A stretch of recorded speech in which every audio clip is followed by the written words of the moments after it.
एक घने जंगल में शेरू नाम का एक शेर रहता था। शेरू बहुत साहसी और शक्तिशाली था।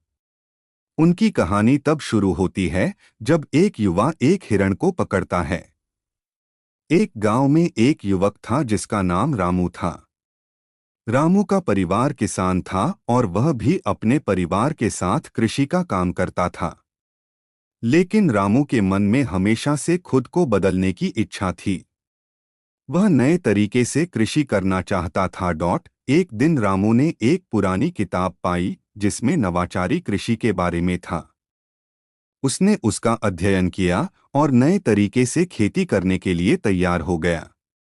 वह बुजुर्ग किसानों से भी सलाह ली और अपने क्षेत्र में कुछ नए तरीकों का प्रयोग किया।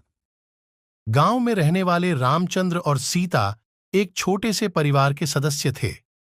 रामचंद्र गांव में कृषि करते थे, जबकि सीता घर में बच्चों की देखभाल करती थी। दिन रात की मेहनत के बावजूद उनका जीवन अच्छा नहीं था। एक दिन गांव में बारिश का समय था।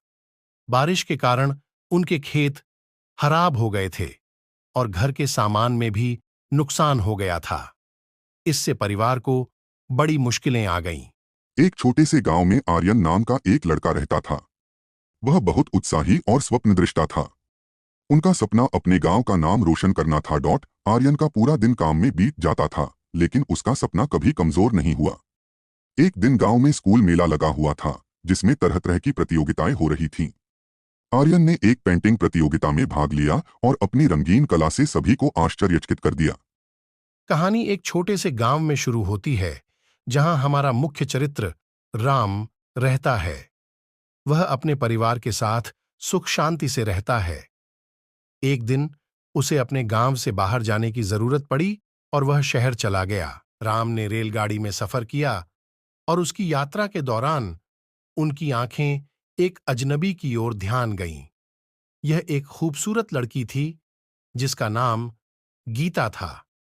उनके दोनों के बीच वाक्यांश हुए और उनकी दोस्ती शुरू हुई। राम और गीता बातचीत करने में खो गए और एक दूसरे के कमरे बदल गए। उन्होंने एक दूजे के बारे में ज्यादा जानने की कोशिश की। सिम्बा अपने अकेलेपन से निपटने के लिए जंगल में घूमता रहा। उसने कई जानवरों से दोस्ती की, जैसे कि एक मस्ती भरा बंदर और एक समझदार हाथी। साथ में ये साथ मिलकर जंगल के मुश्किल रास्ते और खतारों से गुजारते हुए एक दूसरे को मदद करते थे। सिम्बा ने सीखा कि दोस्ती और सहायता से हर मुश्किल आसान हो सकती है।